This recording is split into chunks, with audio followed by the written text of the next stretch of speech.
Two real cryptid legends doing what they do, bringing information for me and you.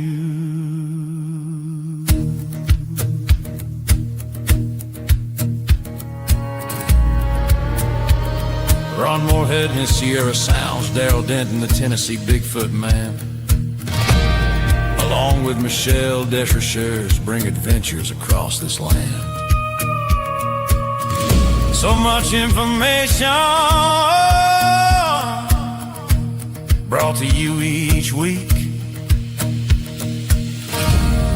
actively out there looking as the truth they seek.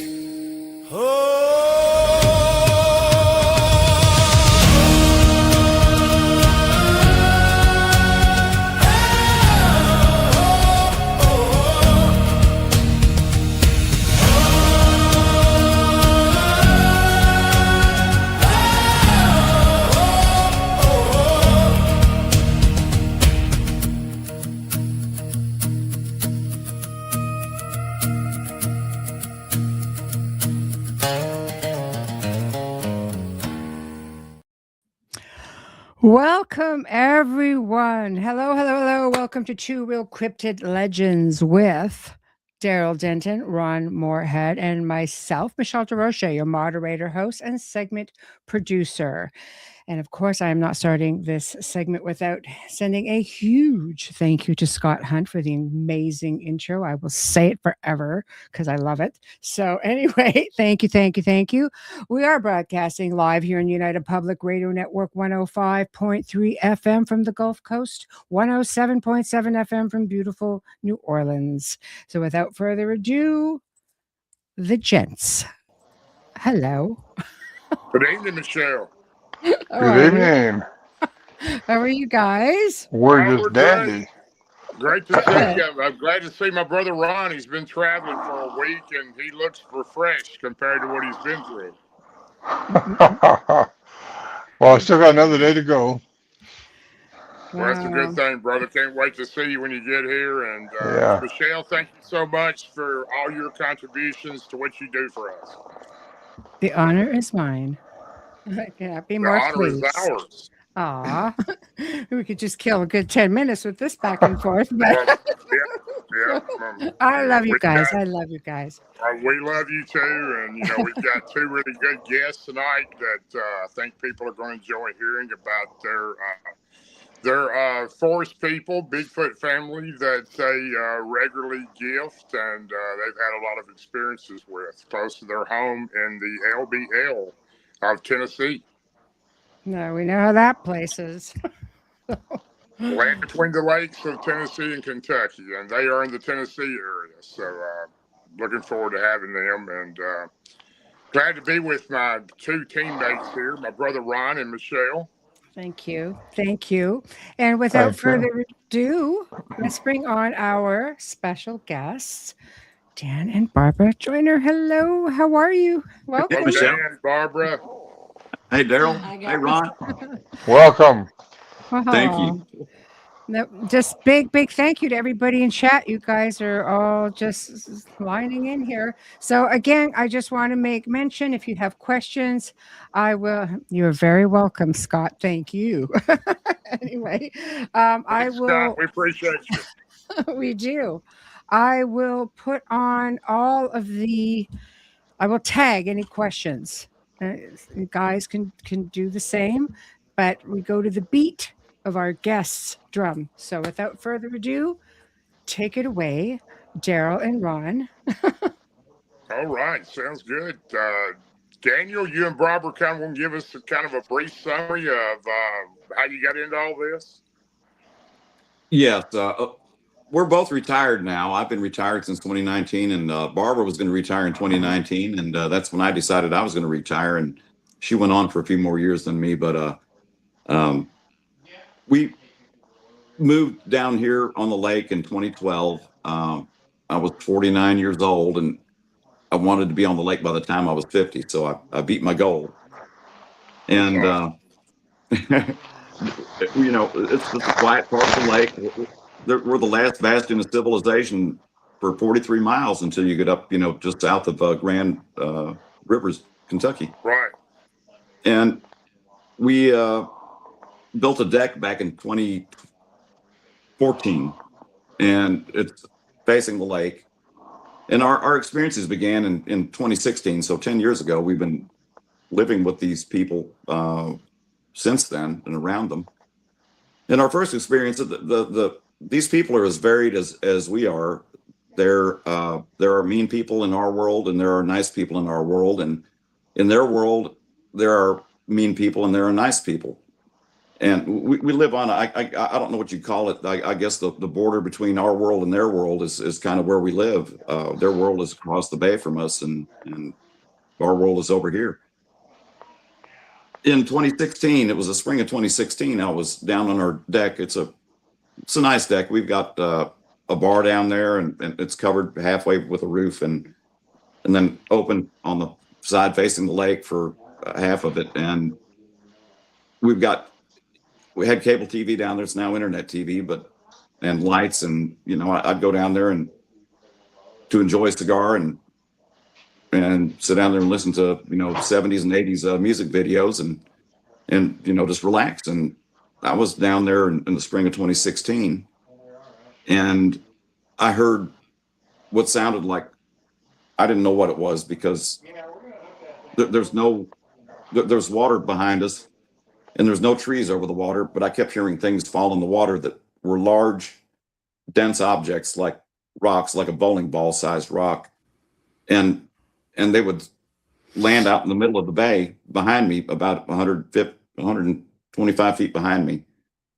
And it would make a loud noise, like a skabloof. Like if you ever thrown a large rock in a body of water, whether it's a creek or a river or a pond or whatever, it makes a certain noise. A limb makes a noise when it falls in the water. A fish makes a noise when it breaks the surface tension of the water between the air and the water when it comes out of the water, and it makes a completely different noise when it re-enters the water from the air. And the first few times I listened to it, I started to question my sanity. It's like, I'm sitting here listening to this. It's like there's large rocks falling in the water, but they're not falling in my yard.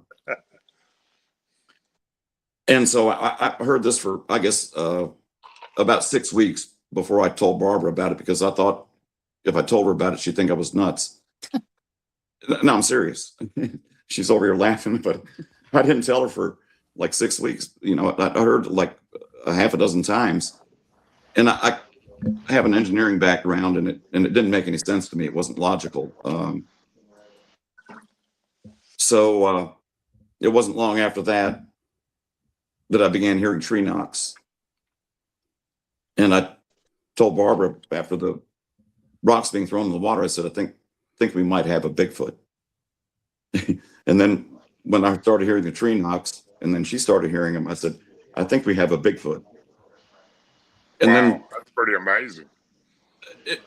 Then we started hearing the vocalizations. And this was a solitary alpha male that we had for 5.5 years.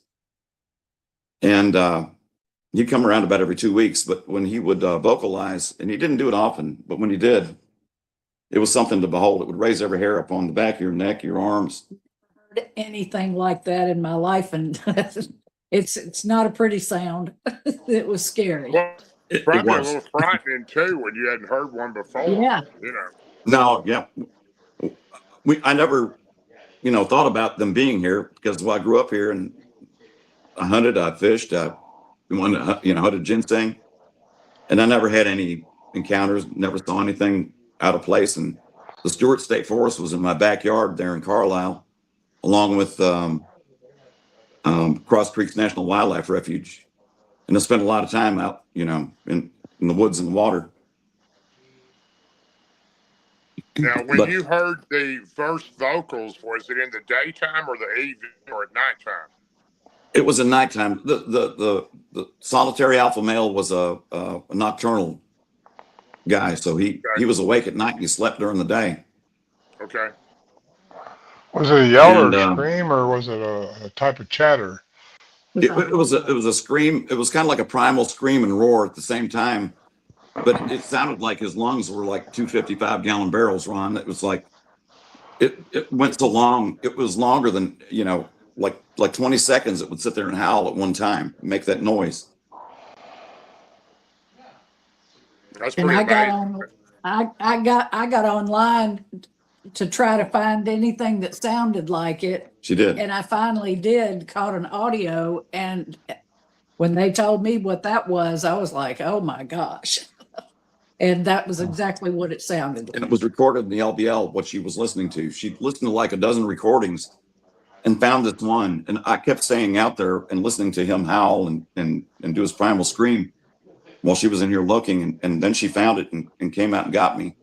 And I came in and we both sat there and she played it. And at the end of it, we both just kind of looked at each other like, and just had a look of disbelief on our faces. It's like, this is just what we heard, out in the backyard here.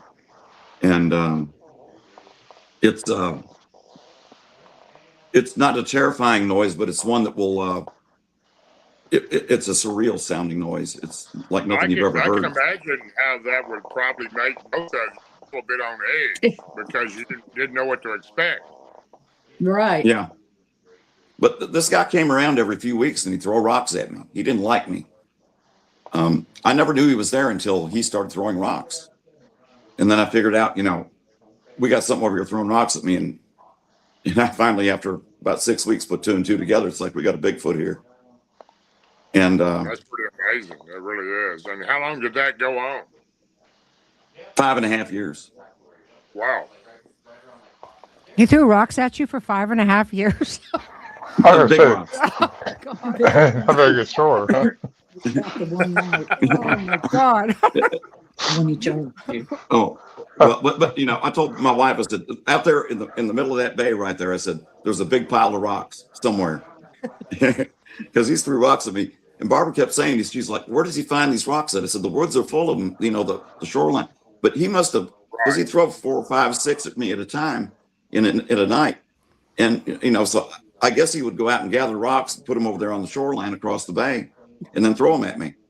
And I'm just glad he didn't throw smaller rocks, because if he had a rock about as big as my hand and he threw it, he'd probably hit me and killed me, In my experience myself, I've had some rocks and sticks thrown at me in the past, but, of course not from that period of time, but that longer term. Yeah. And, these things, I believe, are very accurate. If they wanted to hit you, they could. So Yeah. he I was agree. more than likely trying to run you off, or he was a little nervous that you were there. Well, he was territorial, and I think every couple of weeks he walked his territory. And, it took him probably 2 weeks to get around as big as his territory was. And I had some experiences with him that caused me to change my life. I used to mimic wildlife. When, you've heard squirrels barking. Right. And doing that kind of whining sound, and I could bark like a squirrel and whine like them, and I'd sit there and talk to them for 10. Barb's heard me do it. 10 or 15 minutes. But in Turkey and Owl, on December 16th of 2017, I went out on our screen porch for a cigar and was standing out there. As soon as I walked out, I heard an owl across the bay, and just gave out a great loud "hoo" sound. And I just instinctively just hollered back at it. And water's like, glass, like any solid object, sound bounces off of it. If you'll think about it, if you've ever played a game of pool and you've taken the cue ball and you've shot it up against a rail on the pool table, and then it bounces and goes a certain direction. And at that point in time, where I was, my vantage point was about 30 feet above the surface of the water, and up on top of the little ridge across the bay was probably about the same height.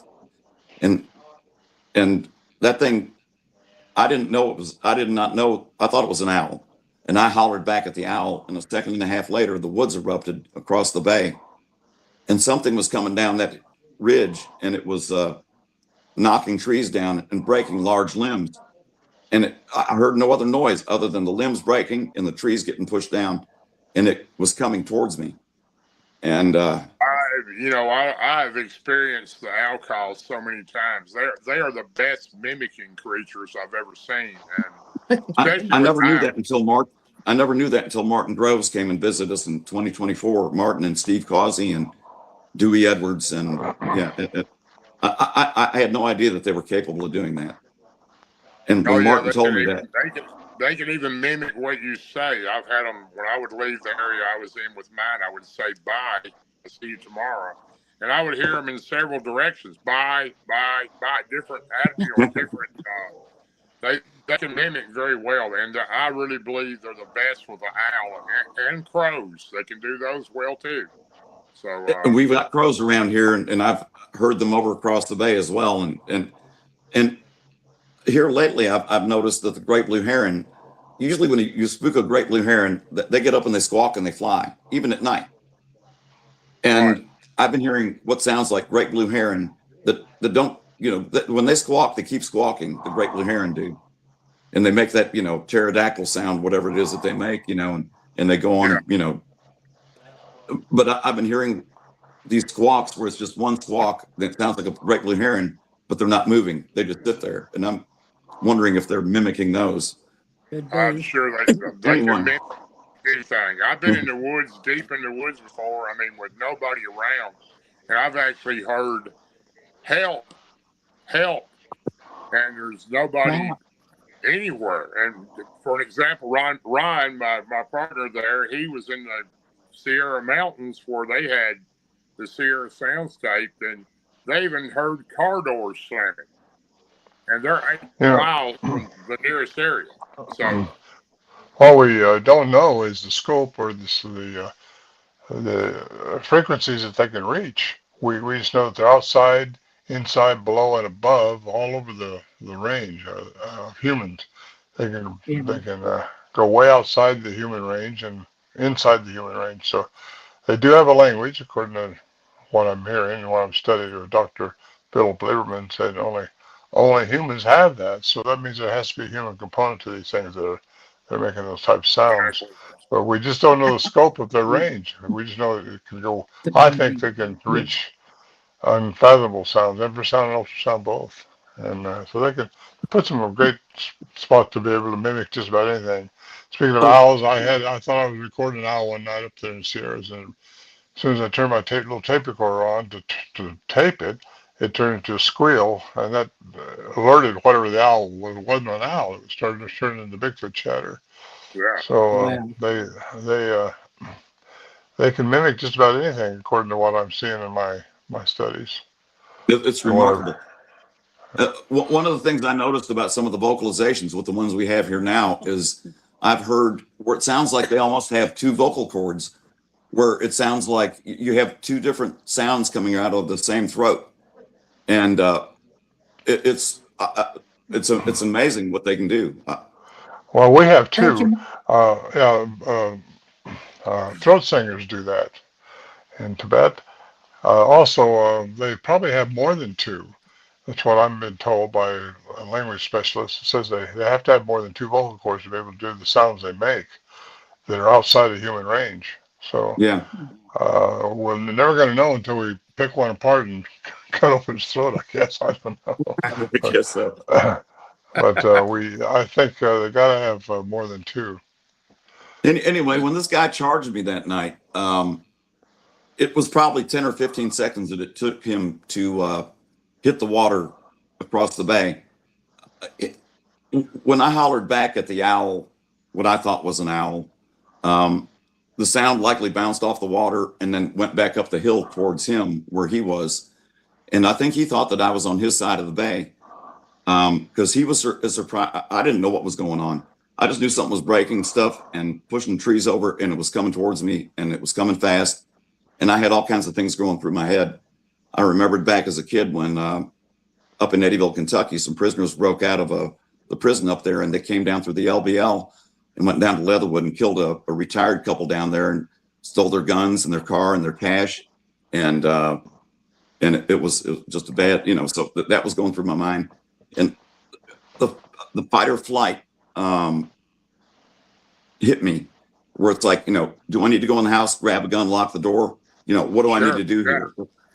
Because the water was only 4 feet deep, and this thing was bigger than that, and I knew it could get to where I was, but when it hit the water, it kind of went like, and then stopped when it hit the water. And it was, I think it was surprised it didn't run over the top of me by the time it hit the water, and then it stood there for like. I would probably call that a bluff charge. I've had two bluff charge me over the years, and I would say that's probably what it did. I agree. Yeah, that's what they do. They scare you to see what you're going to do. Exactly. Yeah. So this guy stopped in the water and he stood there for like 10 seconds, and I'm over here trying to figure out what to do. And then it takes 10 steps to the west and moves like 80 feet in 10 steps. And I'm sitting here thinking, wow, that's some distance.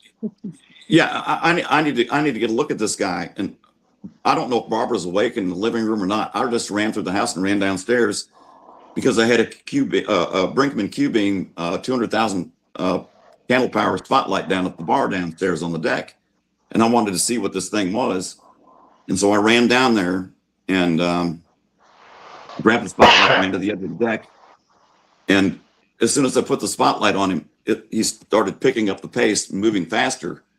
But I could see a large object, a large shape on 2 feet moving in the water along the shoreline. And it never would turn and look at me and give me an eye shine where I could kind of gauge from the surface of the water to the eyes where, what the height might be. But it was large, and it walked about another minute or two, and then there's a point out there across the bay from us that it came upon, and I never heard it in the water again, so I'm assuming it stepped out at that point in time. But it was the only time in my life I've ever heard my heartbeat in my ears. That's kind of a weird feeling when you. Yeah, that's definitely a life-changing experience. It really is. It is. I've never mocked any wildlife or mimicked any wildlife since then, and that's been 9 years ago. Yeah. Yeah, but there's a whole lot of people over the years that have had that same fear you had, and I was one of those too. But thank goodness at this day and time we have shows like this and groups and people that are more understanding that we can talk to, and it's not as traumatic as it was in my day. So it makes a difference. Yeah, it does. We didn't say anything for 8 years about what we had experienced because, well, you guys were the first ones that we were comfortable talking to about.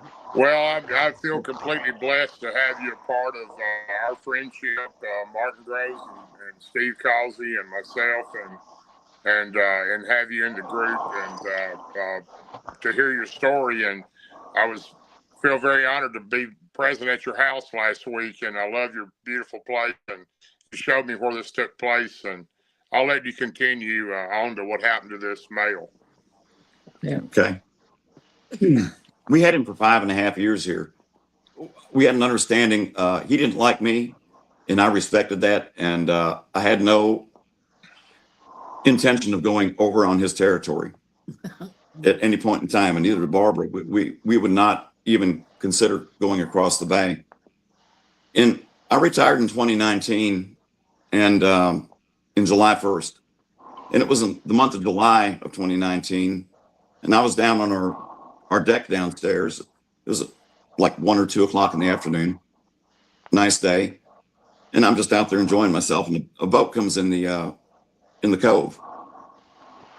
In Fort Campbell, which is just a handful of miles from here as the crow flies, but maybe 20 miles from here if you go through the gates. They rent boats to the servicemen that are on the base there, and they're 14-foot V-hull open bow aluminum boats. And I was down there on the deck, and this boat comes in the bay, and there's 4 young men in it. I'm guessing in their late 20s, early 30s, all clean cut. This is July, middle of July. They're wearing long long pants, Khaki pants. khakis, and they're wearing button-down shirts, short-sleeve button-down shirts. Well, the attire on the lake that time of year is a pair of shorts and a t-shirt, Flip-flops. and sunglasses, and fishing poles and tow and everything else, you know. And these guys came in, and they pulled right across the bay from me. And there's a little notch in the bay, in the shoreline there, and they pulled the boat up there. And I thought, well, somebody's got to, you know, go make a nature call. And that wasn't the case. When they pulled up, 3 of the guys got out of the boat, and they carried stuff with them out into the woods. And 1 guy stayed with the craft. And so I went in the house and got my binoculars and started trying to see what they were doing. And I could see it was July, so the foliage was thick. You know, you can't see through the foliage. I'm sorry, I didn't mean to interrupt you. What year was this, Daniel? That was in July of 2019. Okay. So I'm sitting there watching them, and I can see the flashes of their, you know, of their shirts, the bright colored shirts in between the leaves and stuff across the bay. And they were on shore 15 or 20 minutes setting something up. I called it a marker. I don't know what it was, but I called it a marker. And the 4th guy that stayed with the craft, with the boat, I was looking at him through the binoculars and looking at them, and he noticed me on my deck looking at him through the binoculars, and he waved at me. So I took my left hand off the binoculars and waved back at him. And after 15 or 20 minutes, these guys came back and got in the boat. No sunglasses, no hats, no visors, short sleeve button up shirts, long pants, no fishing poles. And they just go out of the bay just like they came in. Well, I'm curious, but I'm not going over there to go see what it was, because I know whose territory that was, and I knew that I was not welcome over there. And I didn't tie that all together until Martin came and visited us in January of 2024. And I told him, and it kind of clicked, you know. It's like, you know, I bet they were putting something out there to track those guys, or that guy, because what I'm about to tell you next is kind of his unhappy ending. It was September 27th of 2021. It was 10:15 p.m. And I stepped out on the porch, smoked a cigar. And when I walked out, I was immediately met with small arms fire. And when I say small arms, I'm talking about M4 platform, M16 platform, military rifles. Both of the rifles were firing automatic. One rifle was firing in full auto. So when you pull the trigger, it just, you know, go through a 30 round, you know, clip in, you know, seconds. The other one was firing in the select fire mode, which is a 3 round burst. So every time you pull the trigger, it goes pop, pop, pop, pop, pop, pop, pop, pop, pop. Well, I'm sitting here listening to that, and they say we have a hog problem. I think the hogs are over there to feed these people. So I think, you know, okay, they're hunting hogs at night. They do that in Texas in helicopters, but I didn't hear any helicopters. This was on the ground. I didn't see any muzzle flash. There's a ridge at the back of the bay, and it was beyond that ridge. So I couldn't see any muzzle fire, but I could hear the rifles firing. So I'm sitting here listening to this for a few minutes, and then it stopped. And I thought, well, that's odd. And there was a few minutes of silence, about 2.5 minutes. And northwest of that, where I heard that sound, I heard 4 loud, aggressive, and authoritative tree knocks. I mean, just crack, crack, crack, crack. And I'm sitting here going, it sounds like our Bigfoot.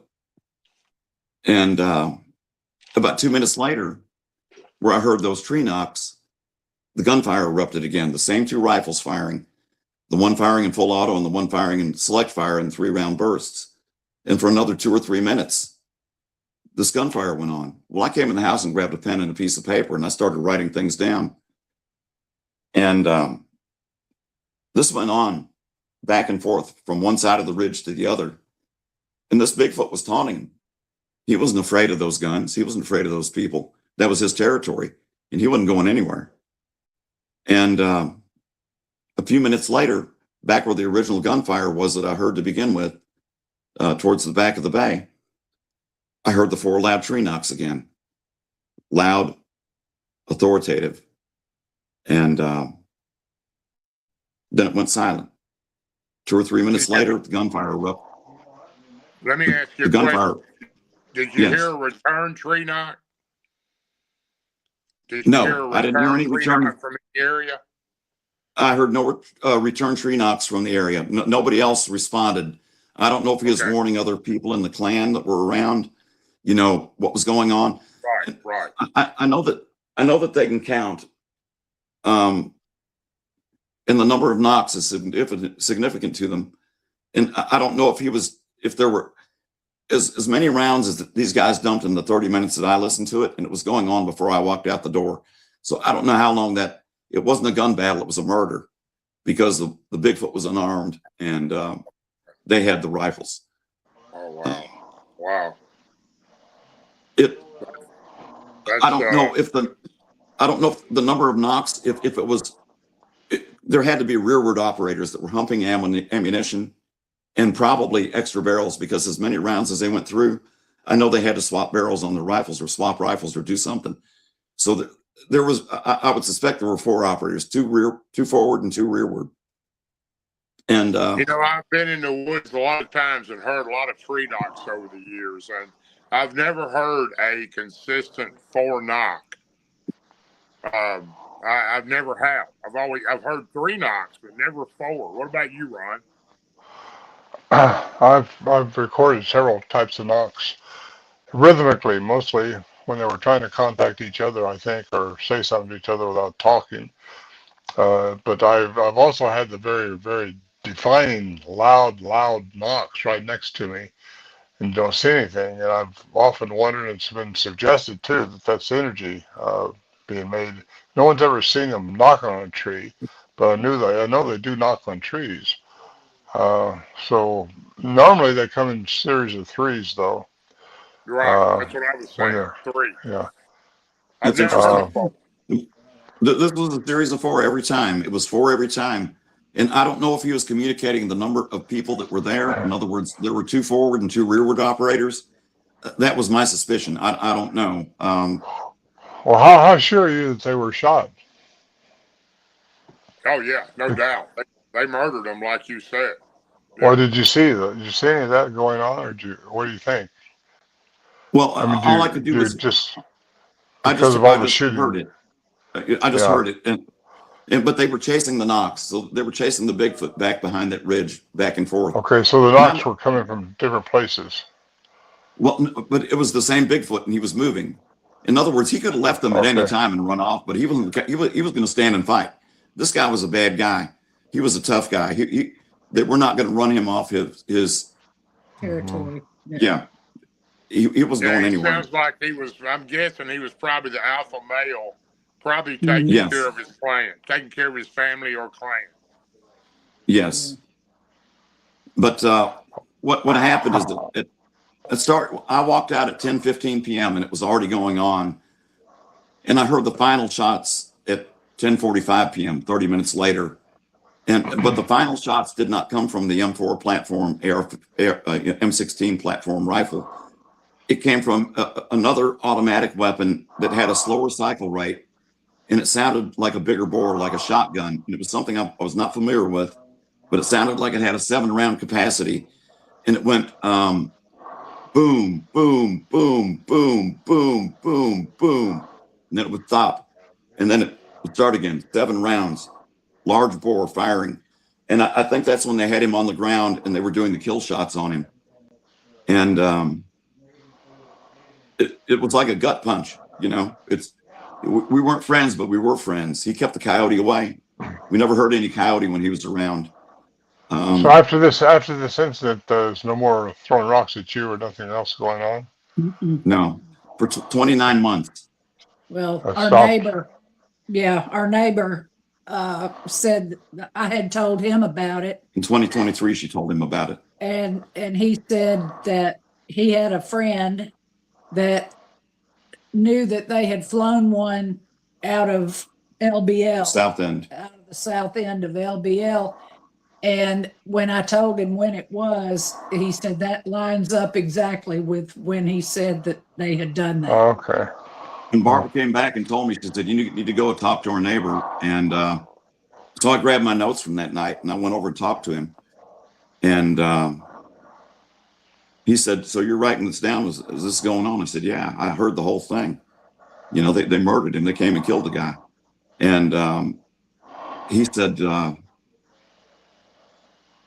that's 19 months ago. He said, that's about the same time my friend told me that they flew one out of the south end of the LBL. And my first question to him was, I said, did they kill it? He said, I don't know. He said, he didn't tell me. He said, they just flew one out. And he told me that they slung it in the one of the web cargo nets. You know, they're made out of the nylon web belts, kind of like, you know, same material your seatbelt's made out of, but it's a great big, you know, net. Because I knew a chopper pilot wouldn't put one in his chopper, you know. If it wasn't dead. Yeah, I wouldn't want one in my bird. But you know, I heard these similar accounts back. I don't know how true it is, but plenty of these same type of accounts during the Mount St. Helens volcanic eruption, where they flew them out in cargo nets, where they were injured and burned. And yeah, I do heard that as believe that's well. the way the military, you know, transports them. You also got the Kandahar giant that was flown out, netted and flown out. Yeah, very sure. Yes, exactly. In Afghanistan, exactly. That was a 15-foot one. Yeah, 15-foot tall. Yeah, that was the red-headed giant that a lot of people think back to, the Nephilim. And I think he had 6 fingers, if I'm not mistaken. I think you're right. Yeah. Yeah, L.A. Missoula did a real good job on chasing that down and actually interviewed the people that flew him out and the people that shot him. Yeah. The guy that shot him, because they had to shoot him in the head, which rhymes right along with the old stories from actually the Boone, Daniel Boone's. Him and his son was saying one time, it's in his memoirs. They had to shoot him in the head to kill it. And I think they shot him in the eye. I think, didn't he shoot him in the eye? But they had to Yeah. open up his chest to see why the other bullet didn't, why his son's bullet didn't kill it. It had a solid chest. Wow. And, like solid bone wrapped around. It's like instead of having ribs, it's a solid. It wouldn't penetrate it. Yeah, that's the story anyway. You know, we weren't there, but that's the story in Boone's notes. So that fits all with, if you're going to shoot one, if you have to shoot one, shoot it in the head. And through the eye would be the place to do it. Yeah. That go right into the brain. Unfortunately. Well, they spent more than a half an hour trying to bring that guy down. And why do you suppose they did that? Why do you suppose they killed it? Why do you suppose that? How did that work with what they brought in 2019 when they stopped over there and carried some things up in there? Did it have anything to do with that, you think? I think what they put there in 2019, I think, was something that I think they knew he was there, and they put something there to track him somehow. And I know it was military. I mean, everything pointed to it being military from Fort Campbell, from what I saw. And it's, I mean, you just don't roll up into the LBL at 10 o'clock at night and say, feeling cute tonight, think I'll go out and kill a Bigfoot. Right. Can I ask, the LBL is notorious, and I'm sure that Darrell and Ron can clarify, is notorious for having attacks. Could it be that they thought, since this guy was so aggressive, that he was one of the perpetrators and they were just trying to, like you say, track him and eventually just take him out? Or mistaken identity? Or I think that's a possibility, but I do know, of course, the LBL is run by the U.S. Forestry Services. It's not run by the National Parks Forestry Service. U.S. Department of Agriculture, USDA. Exactly. Yeah, exactly. It's run by a different department, and it's really not handled like a national park is. And I believe that they do try to control these creatures from being aggressive in certain areas, but I also think they know that some of these creatures are out there. And I'm not talking about Bigfoot. I'm talking more about dogman that are just running rampant and they don't know how to stop them. So I think anytime they get a chance to slow down something in an area, especially a little bit of a populated area like where Daniel and Barbara live. You know, they're not in a subdivision, but they are in a populated street there, which has homes on it, and that backs up to the Lake Barkley there, and the backwaters. And I think they try to do it for that reason, under control of these creatures not harming anything, which I don't think they would have harmed them anyway. But I think they just want to make sure that they don't get out of line. Well, Darrell, you and I talked in McMinnville, Tennessee, when we were there back in August. Right. And you had talked to somebody who had told you that they may have taken as many as 30 male Bigfoot out of the LBL in the last several years. And I thought about that after you and I talked, and I thought, you know what? It's just like deer hunting. When you get a deer hunting license, you hunt the bucks. Well, the reason being they hunt the bucks is for population control, because one buck can impregnate, 10, 12, 15, 20 does in the season. Exactly. And and if you harvest the males, you're not going to get the procreation. But yeah, I've talked to several military people that would not want me to conceal their name or reveal their name. I mean, and over the last few years, and I've heard that number up to 30, and I do believe that keeps the population control down on these creatures. But I don't really think that's a necessity myself. They feel than I do.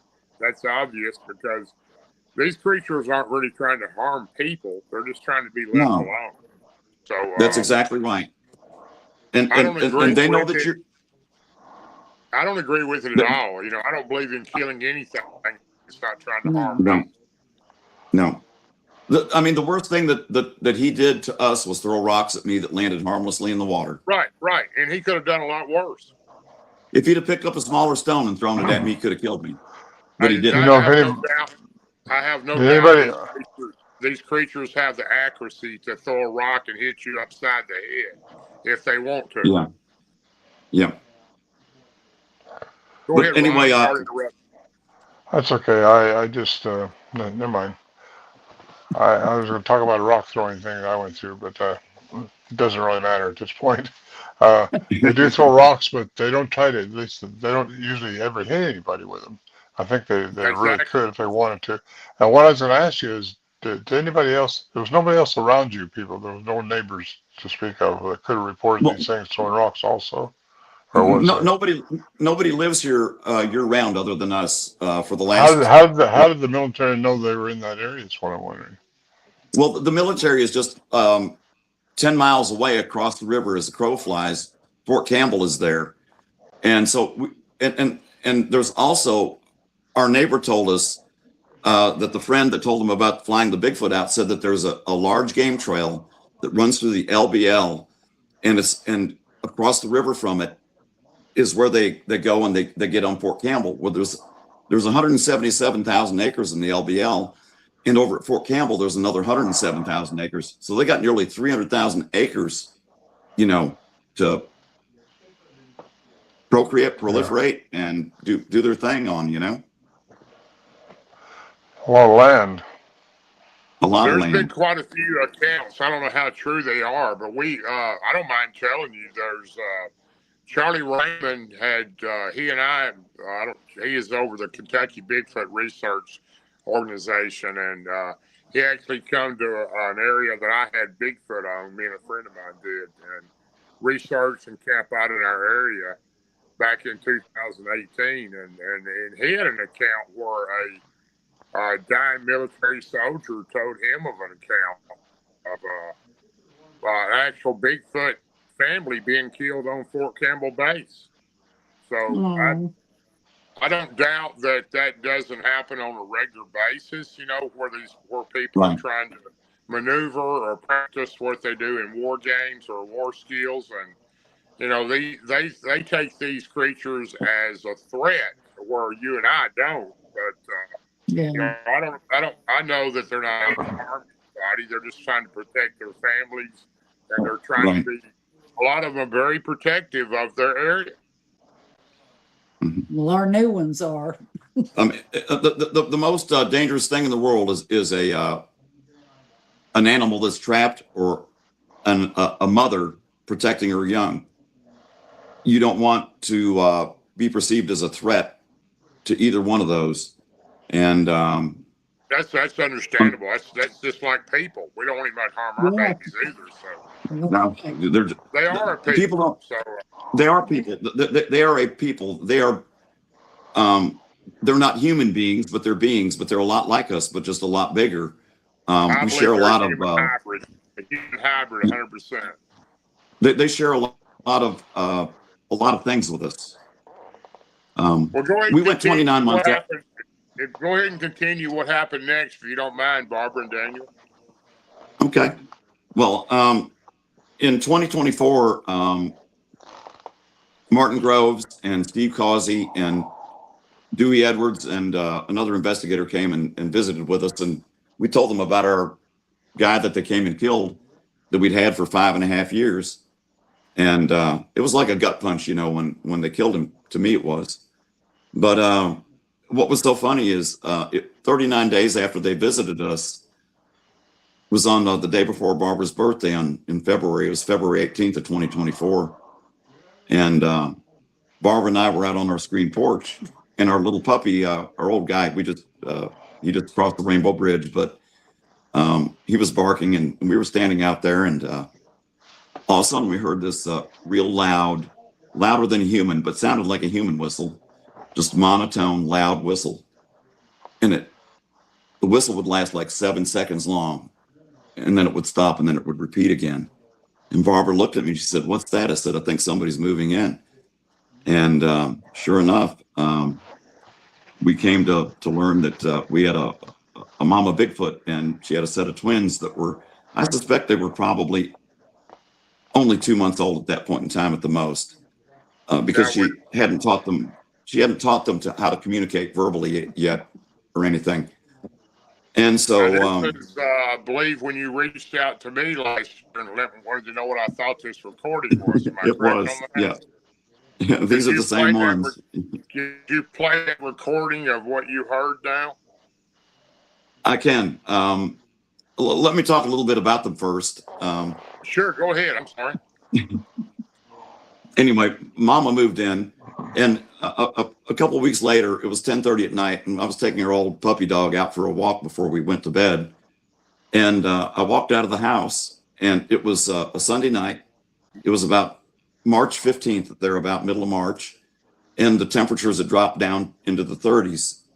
And it was a school night, so should be no kids out at 10:30 at night, in particular not in the LBL in the dark. And I walked out with our little dog, and while I was walking him, 3 times while I was walking him, I heard 2 children burst into laughter across the bay over in the LBL. 2 human children. They laughed. Their laughs sound just like our children's laughs. Indistinguishable. If you heard 2 children laughing and they were your grandkids, and you heard their 2 children laughing, you wouldn't know the difference. And so anyway, that kind of blew me away, and then the mooing started. Wow. What we've got across the bay from us, there's a 20-acre tract of land that's surrounded by water on 3 sides. We call it a peninsula, but it doesn't jut out from the land, so it's a landlocked peninsula. It just has a spring on the north side, the lake on the east side, and the bay that we live in on the south side. And it's hard to provide for your family when you got 2 kids hanging on to you. It's hard to kill a deer or a rabbit or a squirrel or anything else. And so what Mama would do is she would leave the babies in the nursery across the bay. It's a nursery is what it is. They bed down there and sleep there. And she taught them to move, because she would go out and kill a deer for breakfast or whatever, and the babies would be over there on the peninsula across the bay. And Mama would move back in the woods a half a mile or 3/4 mile back in the woods, and then the babies would move. But when they first started moving and she was teaching, the first time I heard it, I just busted a gut laughing at them. Because I grew up around cattle, and I worked at the Cumberland City Stockyard. A friend of mine, his father owned part of it. So on Saturdays, I was down there working the stockyards. I was around mooing every weekend. And Mama could moo. She grew up around cattle or lived around cattle, and she could moo just like a cow could. And you wouldn't know that it wasn't a cow, but there's no cows in the LBL. And she taught the babies to moo. And if you ever heard a cartoon cow moo, that's what they sounded like. It'd be like one would go like moo, Moo. moo, Moo. moo. And we just laugh our butts off listening to them. But what they would do is they would follow Mom's voice when Mom would, Mom would moo, and then they would moo, and they'd move towards Mom, and then Mom would moo, and then they'd move towards Mom, and they'd move back, and they kept moving until they all got together and had their meal. And our neighbor he's also has a cattle farm. Cattle rancher. Indian Mound or up that way. And they were out walking their dogs one night or one morning. They pulled up here one morning. They sat there for 30 minutes and listened to a 30-minute moo-a-thon. So they know about it too now. So they know we're not crazy. That's awesome. It really is. Yeah. So anyway, these guys are they're very intelligent. They're a lot like us. Oh, definitely. We started. We have a small pontoon boat, and then we started going across and throwing apples. The fall of 2024. And they'd fall. And the water level had already started going down, and the apple would just land in the mud and make a divot. You'd have the water line, and you'd have like 20 feet of mud, and then you have the bank, the shoreline, when the water is up at Summer Pool. And we throw most of them they'd land up on the shoreline, up on the bank, and but every now and then one would fall short, and it would, plop in the mud, between the water line and the bank. And you'd have this apple that's half submerged in the mud. Well, we come back the next day, and this happened, I don't know, 4 or 5 times this happened. But we'd go back the next day to go toss some more apples out, and the apple that landed in the mud would still, the apple would be gone, but there would be a divot there, a round, like cup-shaped divot where the apple was. But there's no drag marks, no knuckle drag marks around it where something picked it up. No footprints around it within 10 feet, nothing, absolutely undisturbed, just an apple missing, and no explanation. And the only thing I could figure out is that they can either teleport things like Star Trek does, when they teleport somebody, and beam me up, Scotty, and do something like that, or they can levitate, and they levitated it out of the mud and brought it to them. But somehow those apples just disappeared. Every time one would land in the mud, you go back the next day, there'd be this hole in the mud, like a divot, a cup-shaped hole where the apple was, and not a mark around it for 10 feet. So anyway, there's been plenty of occurrences in the past by numerous people, including myself, and I believe Ron even experienced it, where you would find a footprint or track of a Bigfoot, and there'd only be 1 or 2, and then they just disappeared. There weren't any more. They disappeared. Yeah. Yeah, and so I think the next spring when the water level came back up, we were able to get the boat right there at the shore, so I could just walk up, step right off the boat and onto shore. Onto the shore. This is back last spring. And I got a milk crate that I put behind this oak tree that I showed you, Darrell. Right. And I started bringing them treats every week, and I think you told me they loved cantaloupe, so I'd start bringing a cantaloupe, apples.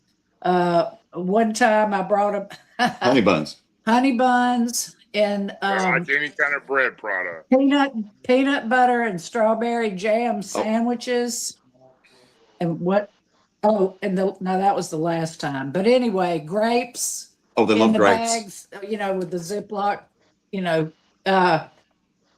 and then the next day the next week I'd go back and to see, if they had eaten it. Oh, well, the first night I did that, those twins. Oh, you're talking about the peanut butter and the peanut butter and strawberry jam sandwiches. Barb made 6 of those. That was probably halfway through the year or through the season when we were going over there. But about 7 o'clock at night when it got dark, we were sitting out on the porch here and listening, and I could hear them.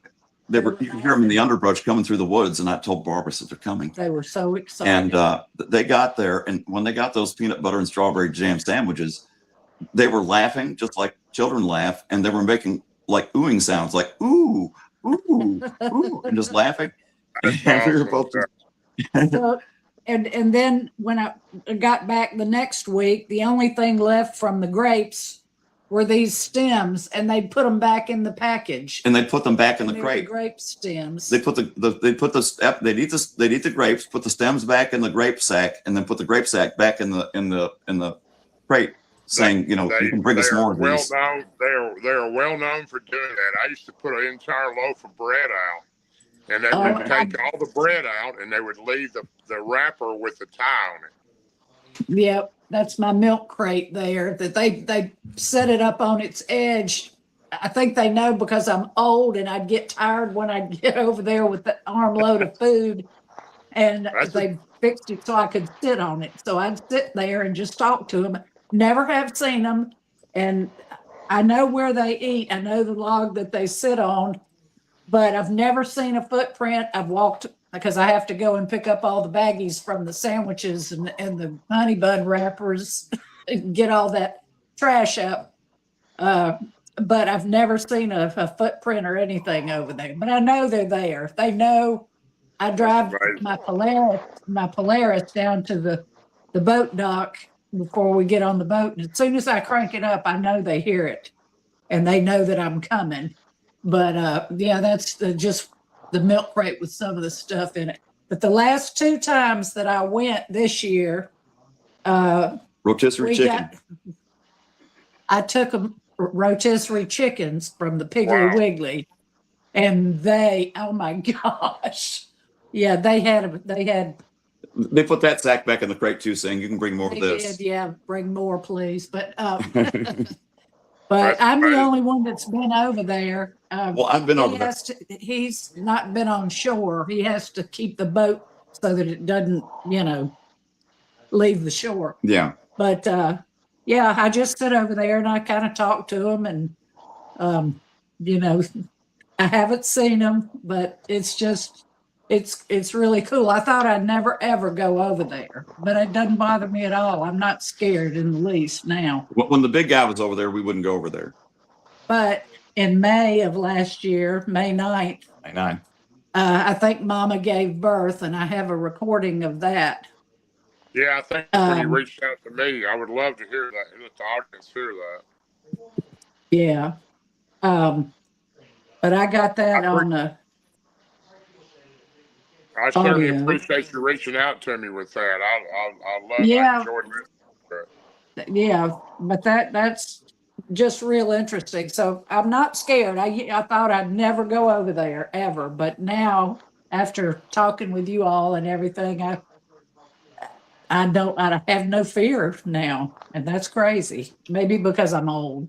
I figure I don't think they're going to harm you. I think you're making the right decision. As long as they feel what's in your intentions are, that's the main thing. They know you have a good heart, and Ron also feels that way about it, like I do. So yeah. Yes, I do. There is buried in. Go ahead. I'm sorry. I was just going to say that they're as varied in attitude as people are. You got, happy people, you got nice people, you got, people that aren't happy and people that aren't nice, and they're no different than us in that respect.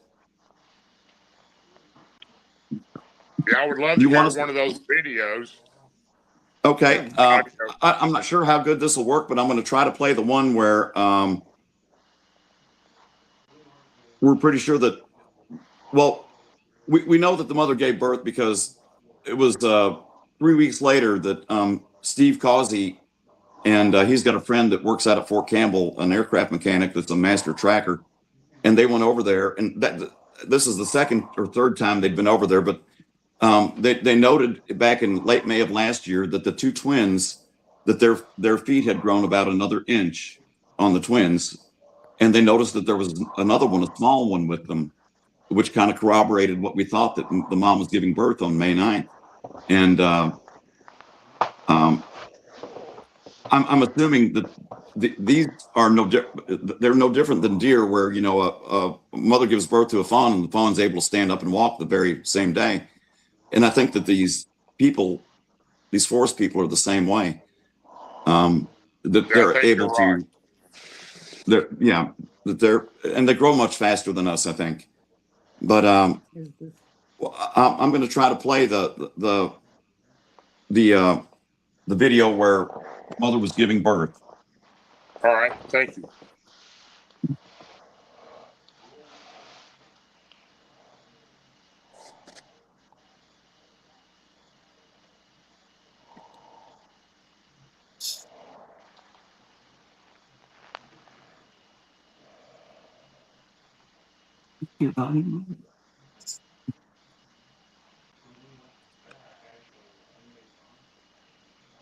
I appreciate you sending these recordings to us. We just couldn't get them to play on the air, so thank you, Daniel. This one may not be loud enough. Yeah, I'm not hearing it right now, but okay. I wish we could enhance it. I think the only one we're going to be able to hear probably is here's another thing that was on May 9th that the baby was born. On May 18th, I was out on the porch. Barbara was in here on the love seat, and she was taking a nap. And she does it. When you pull that recliner lever and your feet go up. Right. Right. She tends to lose consciousness. Anyway, I was sitting out on the porch, and this is going on for an hour. I'm out there, and I hear something across the bay. I don't know what it is, so I mute the TV in the house with my cell phone. I had the door open. It was nice out. It was, May 18th, and Barbara's in here sleeping. And so I sit there and listen for 5 or 10 minutes, and I don't hear anything. So I, turn the TV volume back on, and I'm sitting there, another 10, 15 minutes, and I hear it again, and I mute the TV and listen for 5 or 10 minutes. I don't hear anything. This goes on 4 or 5 times in the course of an hour. Barb gets up at a little after midnight, and I have the TV muted. And I said, hey, I got the TV muted because I keep hearing something across the bay. And every time I mute the TV and listen, I said, I don't hear anything, so I turn it back on. Anyway, she, gets up at 12:04, said, I'm going to bed. And I'm like, okay, that's great. And so she goes to bed. And like 2 minutes later at 12:06 p.m. or a.m., I'm sitting out there, and I hear the loudest roar I've ever heard. And Mama must have been facing me because it was loud, and she meant business, and she was mad. And it made me jump. I literally jumped. And I came running into the house and told Barbara, said, you missed it. I said, and I went out and recorded, and nothing else happened. But if any of you have ever shared a bedroom with a sibling when you were a kid, and mom and dad go to bed, dad's got to get up and work in the morning, mom's got to get up and go to work in the morning, and you got to get up and go to school. And you're in bed, and and you're not ready to go to bed. So you and your sibling are in the bedroom, and you're still in there talking and laughing and cutting up. And then mom comes in there about 10 minutes later and says, you two don't go to sleep. The next person coming in here is going to be dad. And I think that's what mama did over there. Because I never heard a peep again after that happened. I never heard another thing. And she meant business, and they knew mama meant business. But then on July 29th of last year, that's when the canine, whatever it was, decided it was going to attack the babies. Mama usually has the babies in bed over here well before midnight. They're supposed to be in bed at midnight. And this was at 1:04 a.m. and I was getting ready to go to bed, finishing up my cigar. And next thing, I never carry my phone out there, rare occasion. And I just happened to have it with me that night for whatever reason. And all of a sudden I hear the two twins, and they start screaming and chattering. And they don't usually do that unless they're, in a squabble with one another. But this was odd because it was late, and they should have been in bed, and that shouldn't have been going on.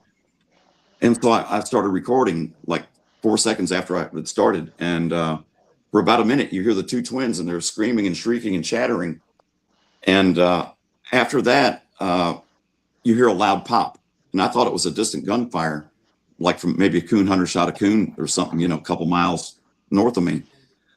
And I sent the audio to Darrell, and Darrell listened to it, and he said, said, no. He said, if you'll listen, he said, you use your headphones, I believe. And I put my headphones on and listen. And you can hear the canine growling and barking at those two twins. Yeah, I thinking believe they it found was them. I believe it was either a red wolf or a dog man, because you can hear it. It sounds much louder than a coyote or a dog. So yeah, it was not a dog, and I don't think an alpha male coyote, even a big one, would be able to take on two. I agree. I agree 100%. Yeah. But you can hear something. All of a sudden, you hear it pop, and then it gets quiet. I think she snapped its neck. So either that or just grabbed it by the skull and just popped his skull, and Yeah, I agree with you. If you can get that to play, I don't know if you can or not, but I appreciate you trying to. I can get it to play. I just hope that everybody can hear it. But the strangest thing about that is about 22 seconds later, after you hear that pop, after the twins calm down, Mama goes off, and you can hear her when she comes back.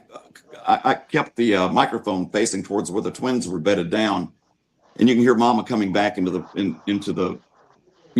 range. You can hear her moving, and she comes back, and the twins were probably looking at her, wondering, hey, do you bring us back a snack or a treat? Are we gonna eat this thing?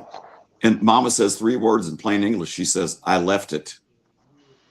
Right. I heard it. Well, it's very obvious. I'm going to play it for you. It's going to try to see. Okay.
I left it. Were you able to hear that? I heard most of it, not all of it, but I could hear the babies definitely screaming. So yeah, it was definitely some type of threat toward them, no doubt. And it was difficult to hear the very end. I have heard what you played when you sent it to me. It was very easy to hear, but the audio is not picking up quite as good. But I do believe that whatever the threat was, she took care of it. She did. And then Mama came back and told the kids that I left it. Three words in plain English. Yeah. I heard those words on the recording you sent me. I wish we could hear it here. Thanks for trying. And Okay. sometimes it's difficult to pick up all the audio, but it's pretty amazing. These beings they're so much like people that it's I don't know how anybody could consider they're even part of it. I really don't. But that's another story in itself. Yeah. Right. So I'm waiting for the water level to go up now so I can take them some more goodies without getting stuck in the mud like the last time I went.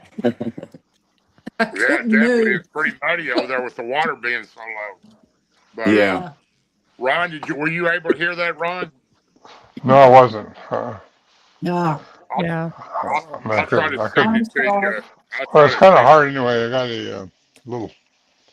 Well, I'm on my cell phone, as you know, and it's not as good as it could be. Yeah. I heard it. I thought it was pretty impressive. I've heard the recordings as well, and I think it's a wonderful capture. I think it's a wonderful experience that you guys had, it's, but in the same time, for me, where this is where I think a lot of people who have relationships with them, such as you both, you do have that attachment in a way. And when you knew that night what was happening to the big guy, it's just, your heart sinks and you realize there's nothing you can do. And it's like Dan says, love-hate relationship. We had an understanding, but you realize now you're not going to have that anymore. But maybe now you can have it with the twins, Mama. because and mom, and they're growing up with you guys. Yeah. Michelle, that was very I well just said. I hope they agree with you. stay safe. Thank you. Well, I'm anxious to meet you guys and have some experiences back there with you. Ron, we'll get And, over there, and Yeah. I'll drive you over, and me and Martin will, and we'll meet up with them, or they'll come over and say, we'll get together somewhere for sure. Yeah, it won't be Okay. long. I'll Sounds be here. That's great. Yeah. Well, it was such a pleasure having you join us, and I wish we had more time. Unfortunately, we're over an hour, and these guys keep me Sorry. on a strict time limit. I kept poking him. She was poking me. I was like, hurry up. Hey, But I want to tell you how much I appreciate you being here, Barbara and Daniel. It means that y'all are close friends of mine, and thank you so much for coming on and sharing your experiences. Oh, Yes, you're thank welcome. you. We- Thank you for I'd having us. like to hear more of it and ask you some more questions when I working on all Okay. cylinders. Yeah. All right. Look forward to meeting you, Ron. Yep. Well, we'll meet. I'm sure we will. Yeah, Absolutely. Okay. be great. Thank you. And- Thank you very much. and Thank to you every for having us. pleasure. Thank Thanks you. everybody. Thanks everybody for watching, and we appreciate all of our close friends being on here tonight and commenting. And I wish we had more time for questions, but thank you so much. And Barbara and Daniel, and my brother Ron, and the great Michelle Desrochers that helps us so much. Thanks everybody. Thank Thank you. Thank you. y'all too. Yeah. Thank Thank you. you. Good night, everyone. Good See you night. Good next night. week.